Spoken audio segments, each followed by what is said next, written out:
Hello, welcome back to Let's Play Control. I'm trying not to do too janky with my mouse controls, but it's a little bit hard to keep track of while I'm in the middle of a fight.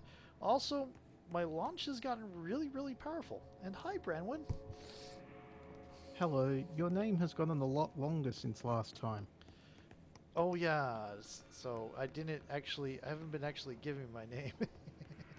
No, the other thing was you started that sentence with I'm. Oh,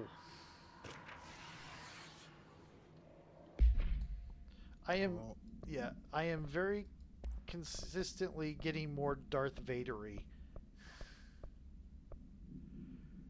I think, well, altered items and object power. Oh, that's no, it rituals. was ordinary AWE stage 1. Okay. The first slide was a room with dirty wallpaper and dolls on a shelf. There were lots of dolls. The house was empty. No one lived there. We played in there a lot. It was our secret playhouse. That's Jesse Faden. That's Dylan Faden. That's us. I went to school with Neil. Some kids called him Nosebleed Neil. Um, no, likely Neil Hosenberg missing. It was mean. He had asthma. Tom, likely Tom Barlow, missing, and his gang. Freddie, likely Frederick Bartwell, missing. Hugo, note, no one by this name was found in public records, bullied him. We brought Neil to the dump to play. Unconfirmed existence of additional slide designation house. Oh my goodness, there's someone on that list of gang members who was not in the list of people who lived there. Interesting. Mhm. That is not at all creepy. Let me look in here for a moment. This is where I came in. But yeah, it's getting to where I can just one-shot a lot of things, even if they have a shield. Mhm. You're listening to America Overnight, celebrating 29 years shining a light in the shadows.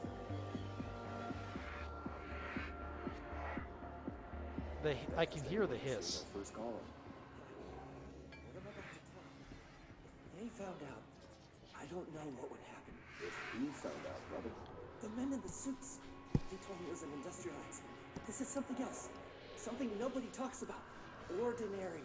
This certainly doesn't sound very ordinary, caller. No, not ordinary. Ordinary. It's a town. And it wasn't an industrial accident. I mean, that's what they said. But that's bullshit. Whoa, please watch the language, caller. It may be 2 a.m., but we're still a family show. I'm sorry. It's just my brother lived there. They said the town was destroyed, but it wasn't. I went there. The people are gone, but the town's there. It's still there. So the population of an entire town disappears, yet the town remains. Tell me, was the phrase, there is no salvation, written anywhere? I'm not sure. He's The playing same with you. thing happened in Brazil in 23, a Oh, village called Fort Verde. More than 600 people just up and left. The government said they were fleeing guerrilla forces, but we know the truth. A mass abduction. please don't As say predicted Roanoke. by my regular guest, Please don't say Dr. Quincy Roanoke. Reagan. Abduction? You mean aliens? That's bullshit! I know they're lying! Now, I warned you about the language, caller. I'm afraid we're gonna have to cut you off. Good timing, too. It's time for a short break. Hang in there. America Overnight will be right back. I imagine that light in the darkness was planned to make witnesses sound crazy. Ordinary Mhm. summary.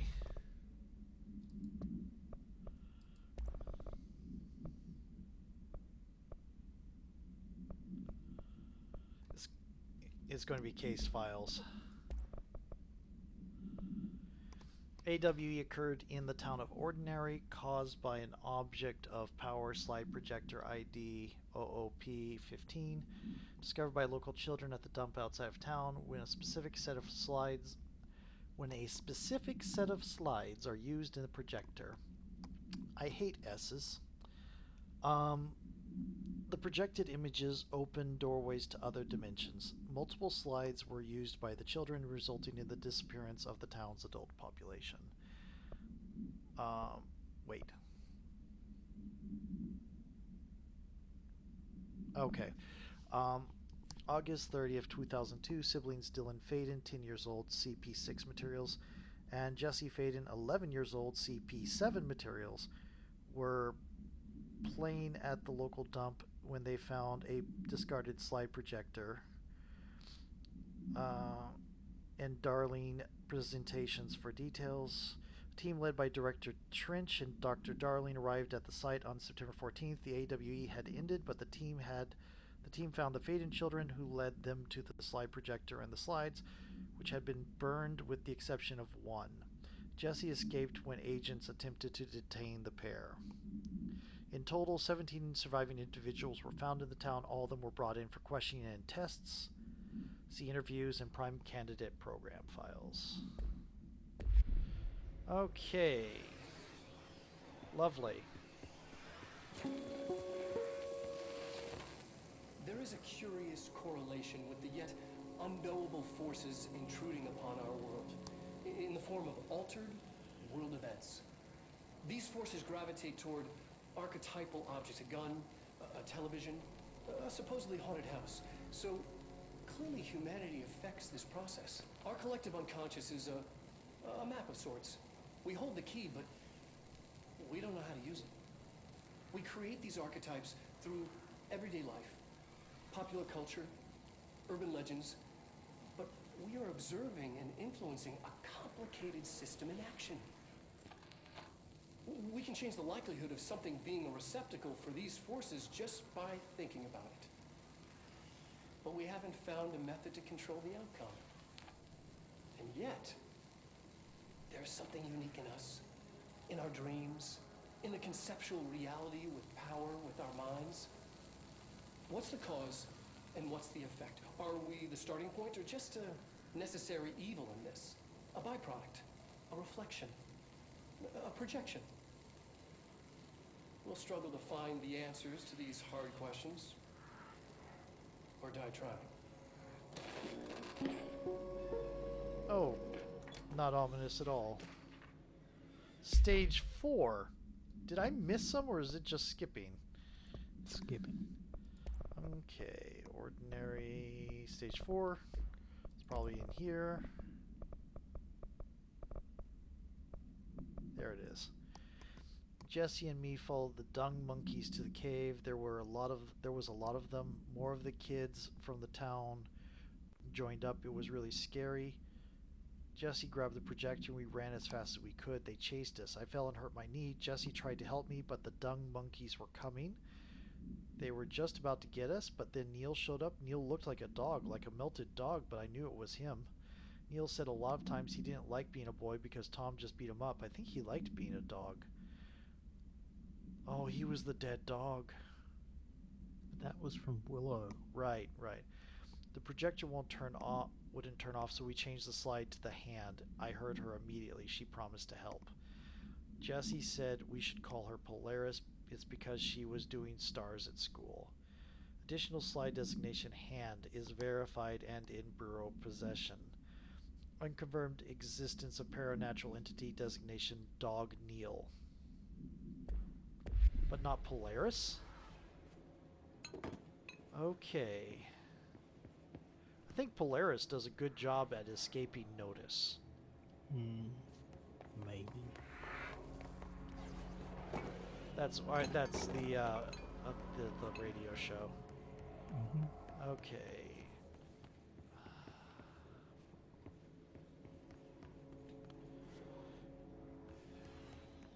Oh, hello.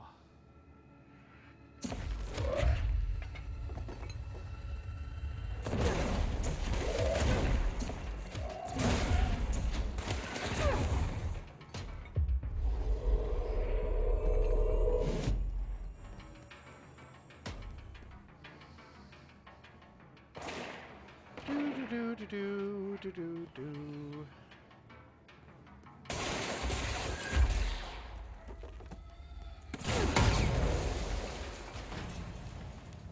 Okay, Polaris is drawing me over here. Annual evaluation of Dylan Faden, formerly P6, performed by Dr. Carla Vaughn.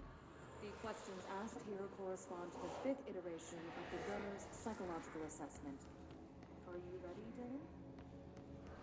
Let's begin then. In a single word, describe the world around you. Where's Casper? Dr. Darling is out of the building today. He's never out. He didn't want to come, did he? He never visits, not since Robert. Tell Darling it wasn't my fault. I couldn't control it yet, but I can now. I learned. Oh no. Will you tell him? In a single word, describe the world around Oh you. no. A prison. A cold, empty prison. Not even a poster on the wall. What is the next number in the sequence? Oh, no. 3, 6, 9, 12, No. 15. 18. What day is it today? How the hell would I know? It's not like you give me a calendar. You find a rabbit in the woods. It is breathing, but not moving. You cannot see any blood. What do? Leave it. I should have done the It's control fine. point first. This It is doesn't really matter. creepy. The rabbit's not real. None of it's real. What day is it today? Do you enjoy asking people questions that can't be answered? Is this what gets you up in the morning? What you dreamed of doing as a scared, stupid little girl? Can you describe a dog to me? In ordinary, we had a friend. Nosebleed Neil. And when it all went crazy, you know what I mean. Nosebleed Neil turned into a dog. Or something like a dog. What day is it tomorrow? Fuck off! I don't know! There is no calendar! How can I fucking know? Dylan, calm down. Fuck you! Fuck you and fuck Oh, Casper! no. Hey! Are you watching this, you old fuck? Did you send your bitch because you're too scared of me? Where is Casper? Security, get a team in here. I need it. Yeah, I saw that coming. That was a sickening crunching sound.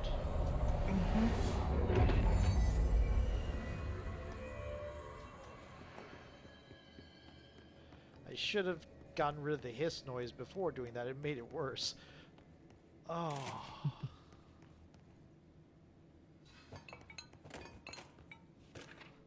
Stage 1B.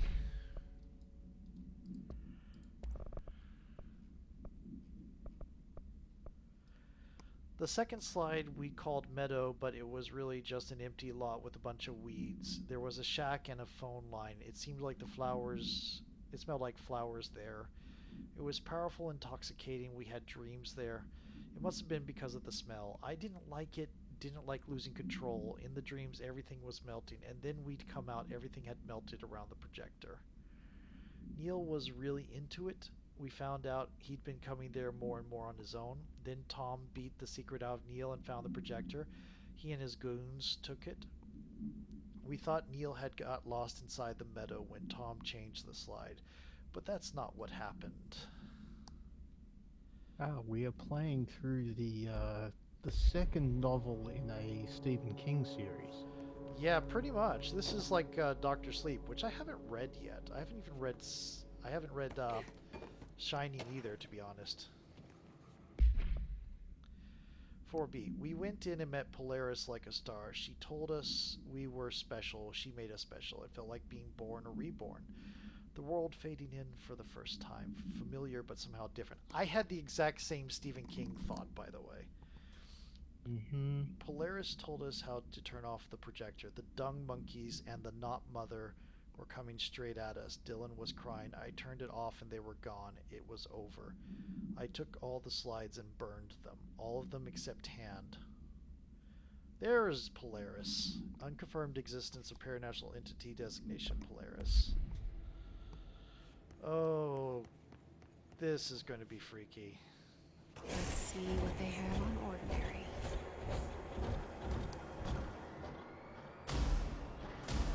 It's all here. Our home, our school, the woods, the dump. This is... I guess they can't go too realistic because of the nature of the place they're in. Stage 4.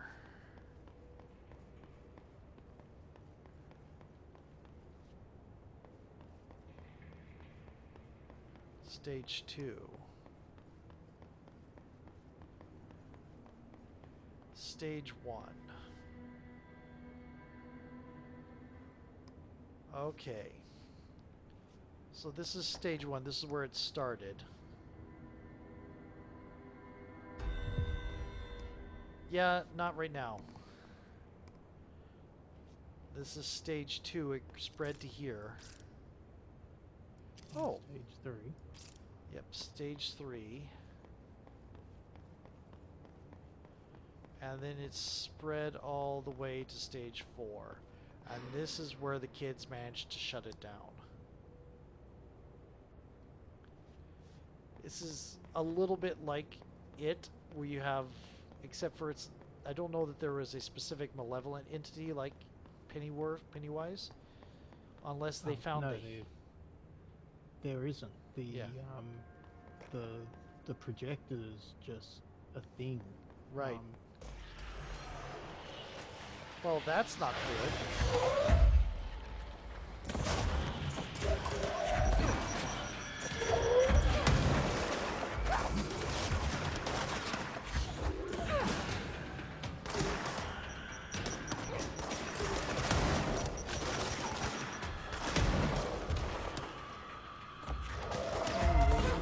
Rampage. Yep, I need Godzilla. The music needs to be like, there needs to be like a mod to make this the Godzilla battle scene theme.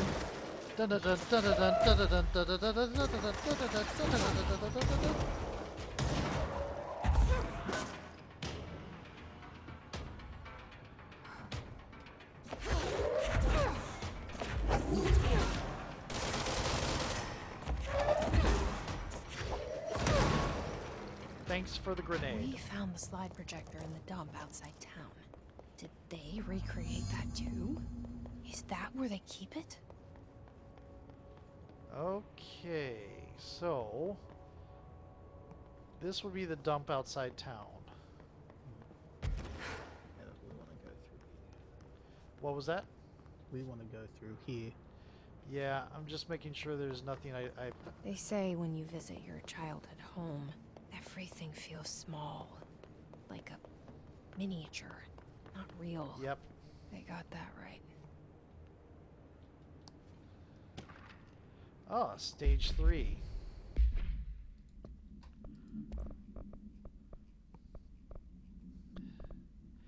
Tom and the others had gotten worse, scarier. The math teacher, Mrs. Chester, tried to make them listen. They pushed over a piano on her, broke her legs.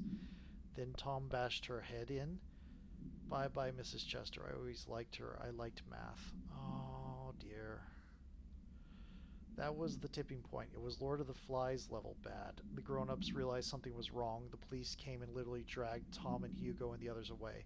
Tom was screaming that the not mother would make them all go away. They enacted a curfew for every kid in Ordinary. Mom and Dad were pissed, asking us about the dump, about everything. I remember wanting them gone, like Tom had said. When we woke up the next morning, pretty much all the adults had just vanished. Was I responsible? Did I? I don't know. Disappearance of majority of Ordinary's population confirmed to result from the slide projector related AWE. Oh God.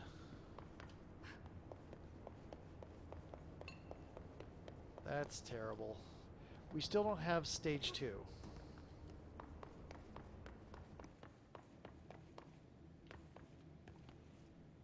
Yep.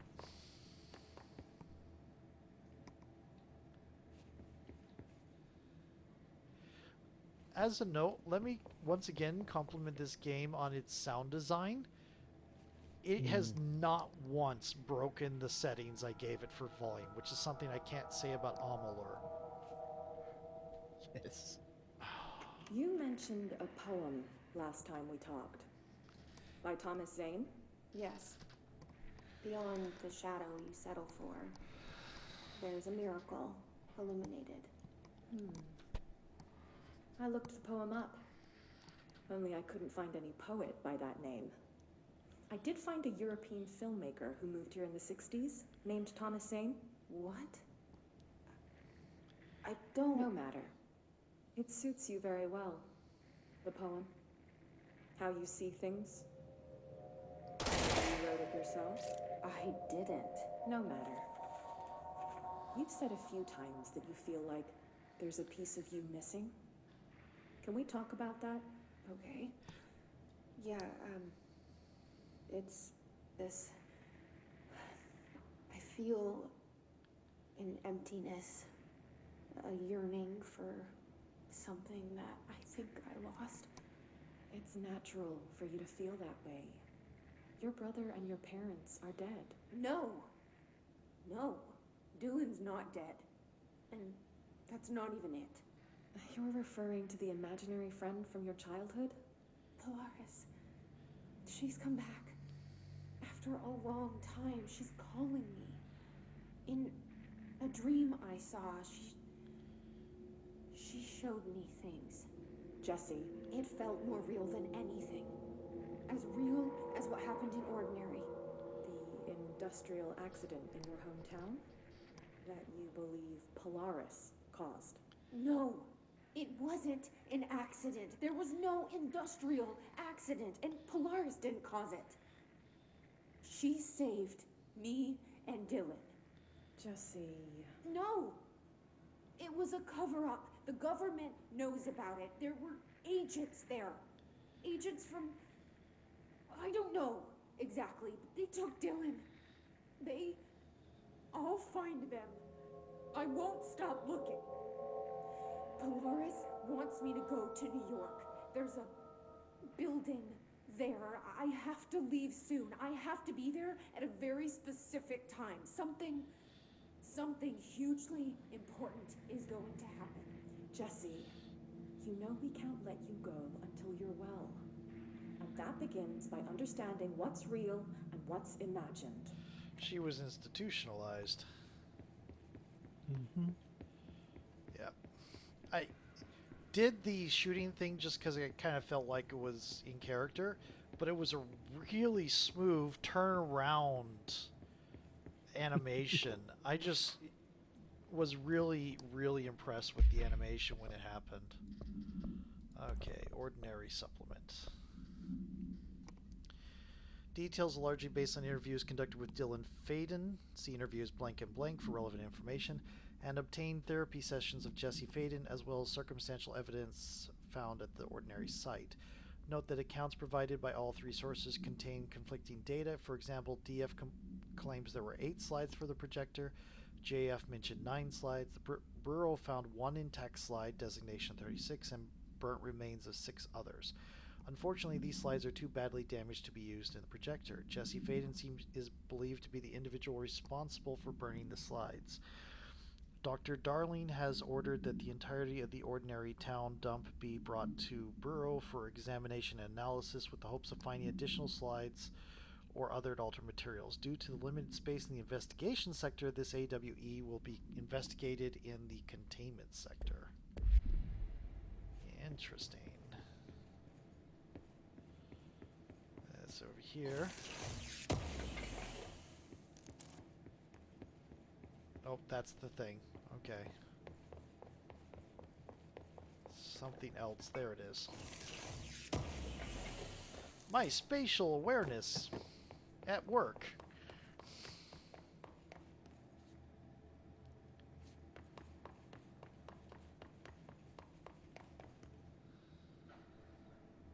Just... Oh, there's the town dump. They moved the whole landfill here in the middle of New York, and nobody saw a thing. Pretty unbelievable. Yeah. Dump cessation of work order. Oh, I should have just held down the... It's probably going to be correspondence. Dump cessation. By order of Dr. Darling, all work in the ordinary dumps is to stop effective immediately. Resources will be allocated to the redacted department. Details will be forthcoming.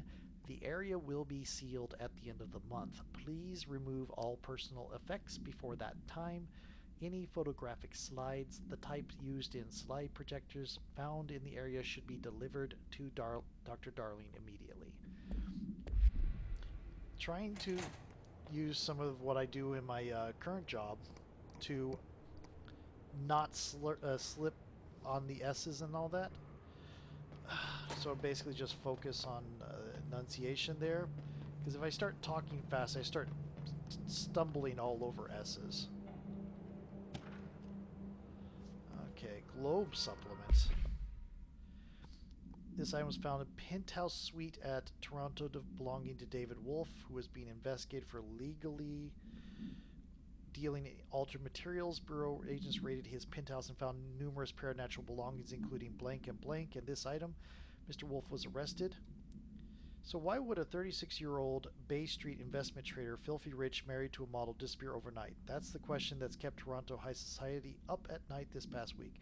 Police say it's being looked into. Some nut job radio show in the States claims he disappeared to join the Illuminati, but it's this reporter's opinion that Mr. Wolf, bored of his job, sick of his family, left it all behind to retire in some remote beach paradise. Now he's sipping Mai Tais while the world thinks he's dead. And it is 25 minutes. I'm going to switch to a new video with this ahead of us. Mm-hmm.